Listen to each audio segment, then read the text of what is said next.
اور کتاب یعنی قرآن میں مریم کا بھی تذکرہ کرو جب وہ اپنے لوگوں سے الگ ہو کر مکان کے مشرقی حصے میں چلی گئیں، پھر انہوں نے ان کی طرف سے پردہ کر لیا تو ہم نے ان کی طرف اپنا فرشتہ بھیجا، سو وہ ان کے سامنے ایک خوبصورت مرد کی صورت میں آیا۔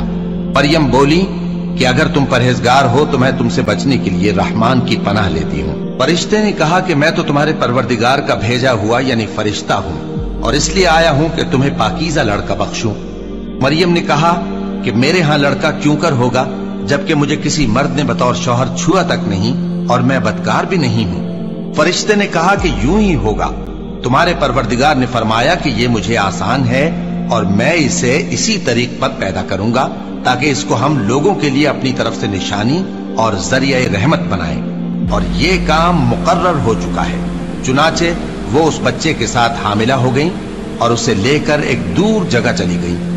پھر درد ذہ ان کو کھجور کے تنے کی طرف لے آیا، کہنے لگی کہ کاش میں اس سے پہلے مر چکتی اور بھولی بسری ہو گئی ہوتی۔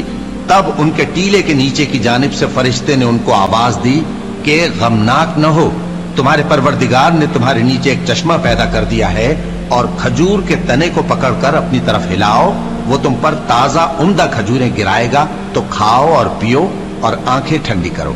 اگر تم کسی آدمی کو دیکھو تو کہنا کہ میں نے اللہ کے لیے روزے کی منت مانی، تو آج میں کسی آدمی سے ہرگز کلام نہیں کروں گی۔ پھر وہ اس بچے کو اٹھا کر اپنی برادری والوں کے پاس لے آئیں۔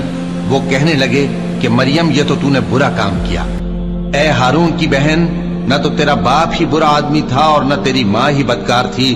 تو مریم نے اس بچے کی طرف اشارہ کیا۔